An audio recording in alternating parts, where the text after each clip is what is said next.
All right, brief intro, and I'd like to introduce you briefly each. Tell us a bit about your work and how it relates to the topic that we're talking about. And we'll get into it. We'll talk about the action that you already take, but also the action that people in the audience can take. And we'll start with you, Heela. So Heela is the founder and CEO of Afghan Youth Ambassadors for Peace. She's an activist from Afghanistan, actually left Afghanistan about 2 years ago after the Taliban took over again and made the work that she's doing very difficult to do, but still keeps on doing the work with people on the ground while also living in the UK at the moment. She's trained hundreds of young girls across especially the eastern provinces of Afghanistan, got involved in peace building, especially women's rights, girls' rights. We'll talk about what that specifically entails, and also climate change. So let's start with that, Heela. Just tell us a bit more about your work and how does it relate to this term of polycrisis. Tell us a bit more about that. I think maybe specifically with Afghanistan is probably one of the countries that in the world that's been really dealing with crisis for one of the longest times through the last decade. So give us your perspective. Thank you. Can you still hear me? So before I got the invite to this conference, I usually do consultation with my members on the ground. So I was like, I'm invited to this fancy conference happening in Paris near the Eiffel Tower. So what key messages do you want me to bring to people attending this? And I've been to many of these conferences before as well. And I always wonder, people and activists coming from the global south or from conflict zone, we share our stories, but mostly when we come to a conference like this, it's not a criticism to the conference, but most of the time when we share our stories, most of the time the policymakers are not even attending the youth panels. So I can talk more about my work, but I'm not going to go into the technical jargon a lot because throughout 2 days or 3 days, we've been hearing about what changes we're bringing, what we need to do. And I think sometimes we do the same repetitive talks all over and all over again. Why I'm here, I want to bring the stories of people on the ground who are the real victims, who don't have access to these platforms at all. And one of the examples is our keynote speaker who couldn't make it to Paris because of visa discrimination. And I want to, before I start talking about more of my work, I do want to say that we should acknowledge passport privileges and discriminations most of activists face when accessing these platforms. When you talk about global crisis, when you talk about polycrisis, and there's crisis going on everywhere, and what I've been noticing throughout attending so many of these conferences is a lot of us are becoming so normalized to what's happening in Gaza, to what's happening in Sudan, to what's happening in Afghanistan, and many countries others. I can talk about climate change, and I can talk about the issues of what we're doing in Afghanistan, but I do want to add the story element to it. I want to bring the messages of the people on the ground who are suffering. They don't know about these terms, polycrisis. They don't know about what climate change is. They don't know anything. They're on survival mode 24/7. So I want to talk about those initiatives here today. And at the end of this conference, I want to talk about 3 actions that you can take as an individual, not related to your title, not as a policymaker, not as a founder of an organization, not as an entrepreneur, but everyone who have the privilege to attend this conference, including the volunteers in this conference. Take every decision that you make that will be impactful, but take it with responsibility. There are people dying in different countries. There are people who don't have anything on a daily basis who have to think about being alive the next day. But we're here, and we should acknowledge our privileges, not to be on our phone 24/7 when panelists are talking, or do use your networking wisely here. Like I said, not everyone have the privilege to attend these conferences. I don't want to take a lot of time, Michael, because I do want to wrap it up quickly. But to just talk about our work, we started our organization, Afghan Youth Ambassador for Peace, because why we added peace? Because in Afghanistan, if you know about it, when you talk about polycrisis, Afghanistan is a perfect example here. We have crisis coming for most 4 decades. Girls have been denied access to education for more than 2 years. Climate crises are happening. We don't have basic infrastructure. 20 years, many countries came into our country, spent billions of money, and we don't even have basic infrastructure at the moment. Women don't have access to any healthcare. So why are we doing the things we're doing right now in Afghanistan? My parents were both survival of civil war in Afghanistan, so peace means a lot to me. I'm survival of as well of many terrorist attacks that happened in Afghanistan that didn't prevent us from continuing our education. There are many things happening in Afghanistan, and right now when we started our organization, we wanted to focus at the grassroots level because change starts from the grassroots level. At the end of the day, I want to talk to most of policymakers, and the message is always have a top to bottom to top approach when it comes to dealing with polycrisis or any crisis in any country. Let me give one example before we move to next question. We talk about polycrisis, we talk about climate change. From yesterday, we've been talking about different solutions, different bringing AI or different technology to even solve the basic solution. What we can do, just fix the basic things first, and then we can go to these fancy words and talk about fancy technology. There are so many countries that doesn't have basic infrastructure, and money comes to those countries without accessing the real grassroots leaders on the ground who are making change. So when we started this organization, our focus was to give time and give platform to grassroots organizations and activists who can come to this platform and speak about the realities on the ground. And I will talk more about our work throughout the session. We'll dive into your specific work and your actions as well. We'll get Alain to introduce himself a little bit as well. I'll give you a brief overview. So Alain, you're the Deputy CEO for Science at CNRS. Anybody that's French, I assume you probably are familiar with it. If you're not familiar with it, it's really one of the leading institutions worldwide of scientific research. France's National Institute for Scientific Research. I think you have about 30,000 people affiliated with CNRS, and really responsible for a wide range of research around climate change and a whole range of research that I'll let you talk about. And what I learned actually in preparing for this is that out of CNRS, there is 100 startups launched every year that actually translate the research into action. And so far, that's been 1,400 startups created from that. That's obviously just one aspect, and we can talk about more than that. But Alain, tell us about how your work relates to this term polycrisis, how it affects you, and what your work looks like. Has it changed? You've been a pretty established institution. Has it changed at all in the last few years? First of all, I am very happy to be here, and I think science. I try to show you that if we want to navigate in time of polycrisis, you need a compass, and science could be this compass. Second thing I wanted to do, it's very difficult to take the floor after such a testimony because we are in urgence and things are quite complicated. But we are in short time and we are working at long time just to put solution. If we look to polycrisis, why polycrisis? Because each crisis today, with the interconnected world, has an effect. If you take the Ukrainian war, you have immediate effect on supply, energy supply in Europe, or water supply in Middle East. You have a lot of impact and things like that. And we really believe that, for example, if you take the COVID pandemic crisis, we trust to travel. We really believe that the position of science is to be part of the solution and to give aspect. And for example, why I speak about long time? Just because we had a quick discovery of vaccine for the pandemic, and why we did have this quick discovery of vaccine is just because 60 years ago there will be work in a French laboratory by Jacques Monod, who discovered the messenger RNA. And so since we know the messenger RNA, we were able to discover the. So we need this long time research just to give a solution, to help, and to help to adapt also to the crisis. And I want to follow up with a question, maybe bring in something that Heela brought up as well, and maybe challenge and ask you on that. I mentioned, you have all these startups coming out. That already shows me that you're probably not in such an ivory tower that you're not just sitting in a corner doing a bunch of research that doesn't get applied to the real world. But we have the point of obviously global crises. We have the situation in Afghanistan, Ukraine, Middle East, etc. We can increase the list.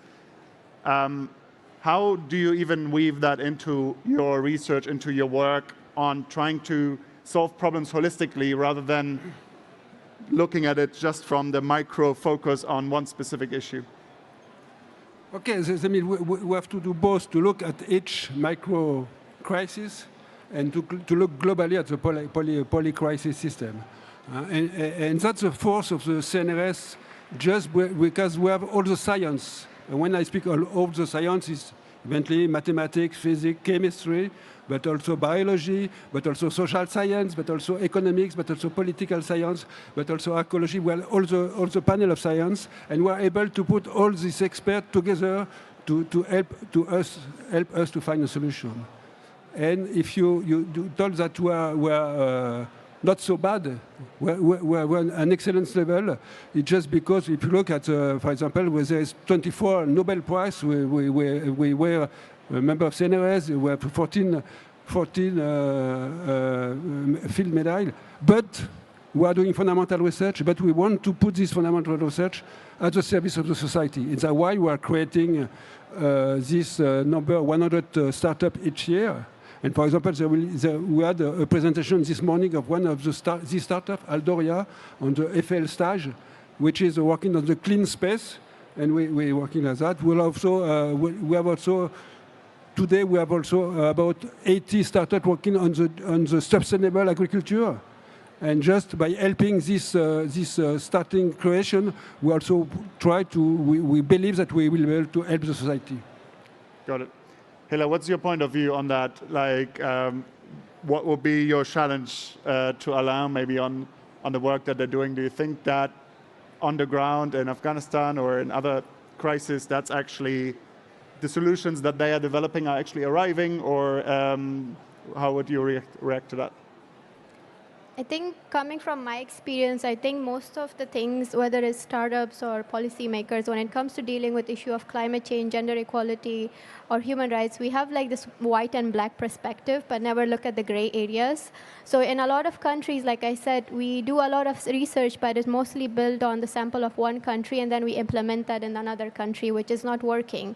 And that's something we should consider as well. And most of the time, a lot of people these days are really reactive rather than proactive when it comes to solutions like global crisis or polycrisis or climate issues. I think sometimes when we come to these conferences, we only have these access about the progress that have been made, or people are working on different initiatives, 80 startups are doing this. But one thing we need to notice why this is not reaching out to the grassroots level where war and conflict is happening. I know war is something that might prevent a lot of these startups to go in, but there's a lot of changes that these startups can do in terms of making systematic change in conflict zone as well. And that's why I always advocate when we want to change in one country, we need to have a collaborative approach to work in other countries at the same time. You can't solve climate crisis in the Western country and leave the global South complete. It's going to impact each other. So it's really important when we're doing these research, we need to understand where the gaps in these research are as well.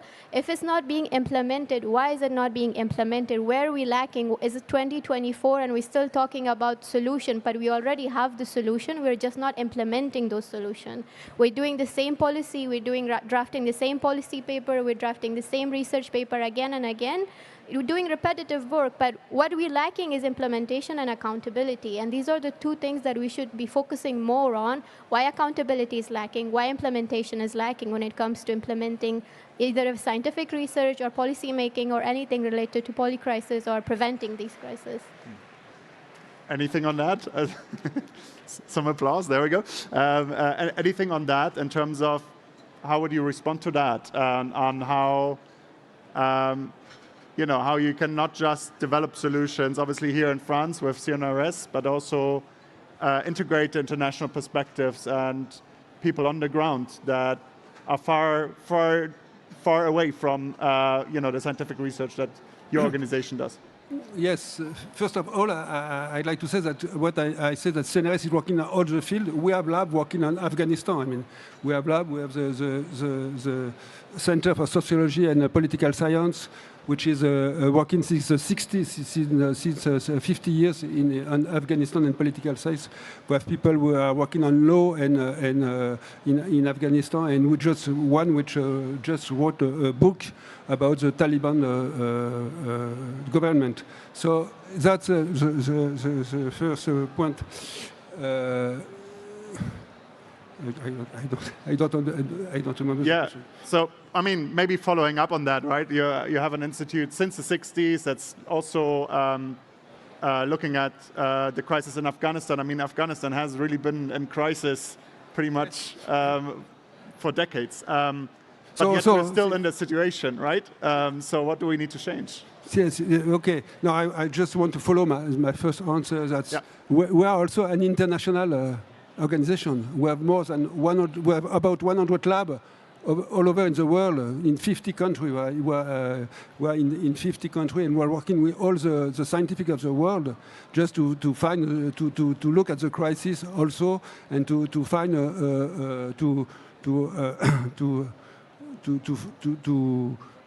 find solution or that's the point we are working at. For example, if I took what I will call the biggest crisis, or maybe the mother of the crisis, which is the climate change. I mean, today, because the climate change will have a lot of crises, like migration crisis, like war crisis, and things like that.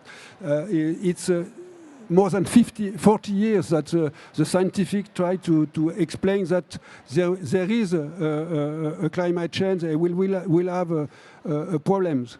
And now we are here. We are in. And so what of our world? The science is not the solution. The science can be part of the solution. In the way that we put the knowledge, we put the science, the research, the result of our research to our politicians, just for them to make and to take the right decisions.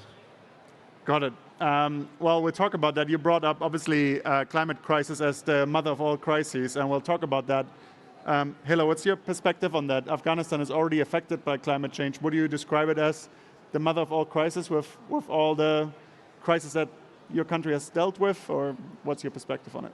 I think if you go to Afghanistan and ask an average person what climate crisis is, they'll probably laugh at you. They don't know the term what climate crisis is. They know how it affects them, but they don't know. I think the issue is it comes back down to education. Like, you will only know about climate crisis or what's the solution or when you have access to education. So in most conflict-affected countries, let's talk about how people are getting information about climate crisis. A lot of people don't even believe in climate crisis in these countries because lack of education. So if you talk about countries like Afghanistan, so 2 years access to education for girls is completely banned. So half of the generation is not even, half of the population is not even educated. So that will have an impact, like multiplier impact on the future generation. Then the second issue is, one is lack of education, and second is lack of quality education as well. We don't have science labs in Afghanistan or even basic infrastructure to talk about climate issues. Third is, like, if you're in a conflict-affected countries, if you're always on survival mode, if you're worried about what's going to happen to you the next day, people wouldn't care about learning about these things, what climate crisis is, how it's affecting. Let me tell you a personal story. When we started working in Afghanistan, we were working about raising issues about climate crisis, how it's affecting, and we were linking climate crisis to gender-based violence in Afghanistan. Because in Afghanistan, whenever there was flood coming, there was a lot of the percentage of domestic cases of violence against women was increasing. And we went to this village, we talked about climate crisis, how it's impacting. One of the lady came to us and said, like, I don't care about these fancy terms. What I care about, I don't have meal for my kids the next day. So it's really important when we talk about these issues, education is important, the root causes are important. We can, like what Alain says, the scientific solution is part of the solution, it's not the whole solution. Having a holistic approach to it and individual responsibility when it comes to tackling climate crisis is the key, and understanding why certain countries don't even know the term climate crisis and why this is happening in countries like Afghanistan. There is lack of education, lack of infrastructure, there is conflict going on. So there are plenty of reasons I can give why climate crisis is an issue in Afghanistan, but just people don't have enough awareness about it. Now, I'm going to put a challenge to both of us, or all the three of us and both of you. Is, again, I started the session saying we're sitting in our comfortable seats here and, we're talking about polycrisis. We just established that even talking about climate crisis in certain situations where, we're going to have a speaker from Ukraine in a second. We have the war in the Middle East and Gaza. If you talk to people about the climate crisis, they have like immediate needs that need to be fixed, right? what's even, should we even be like talking about the polycrisis? Should we be looking at that? Shouldn't we just like start by solving specific issues? Or can the specific issues only be solved by looking at all of the issues and making the connections? Who wants to start on that? What a question. Okay, so you have special issues which are crises and which need urgent solutions, which are of the terms, which are the solutions which we have to be taken by a politician. So that's the point. We are doing research. We are doing research. We are trying to increase the level of knowledge, increase the certitude, and in that way, we really can put, like I said, to help these politicians with putting a compass, just putting them the knowledge we have, and then to help them to take the good solution.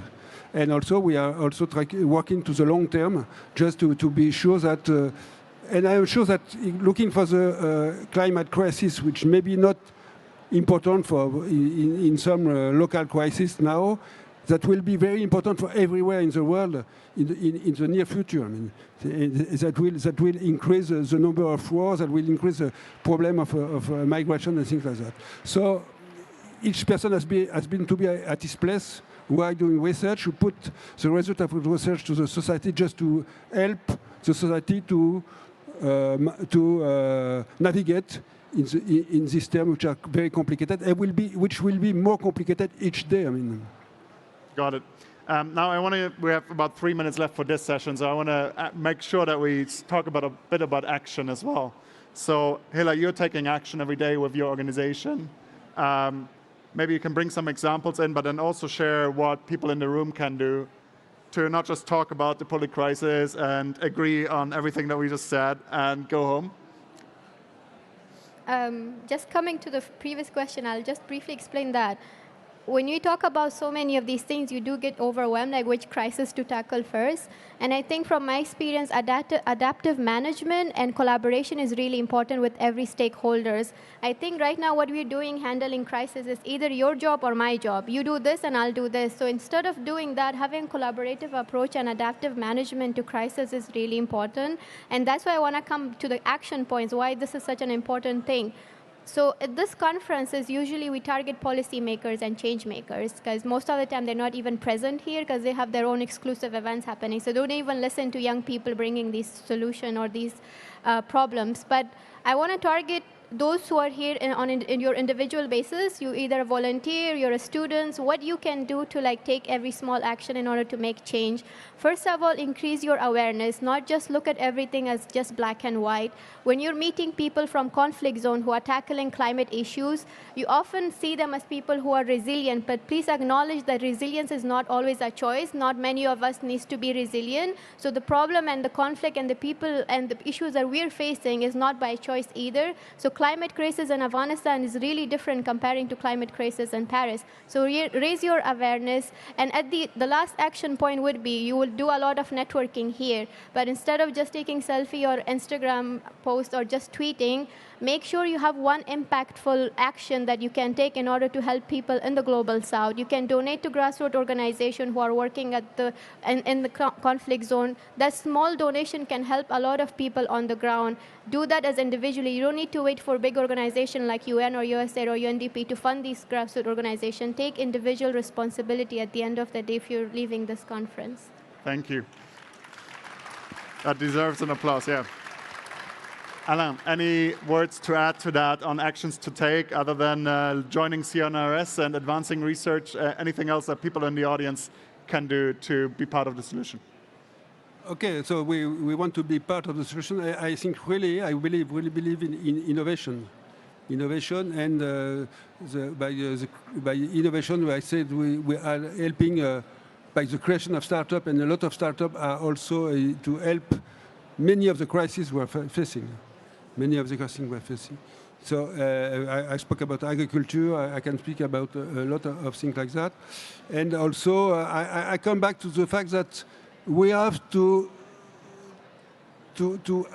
adapt the climate change which are coming up, which is really very important. And in that way, there is the IPCC. I say what we call the GIEC in France, IPCC, and we put the state of the knowledge and the state of the fact that there will be an increase of the temperature in the world in the future. And I just want to say that the CNRS is the biggest contributor to the IPCC in the world by the number of experts, by the number of publications we put on that. Thank you so much for making the time, for coming here, for taking action every day in your work. And I hope it inspired everybody here in the audience as well to take action. Thank you so much to both of you.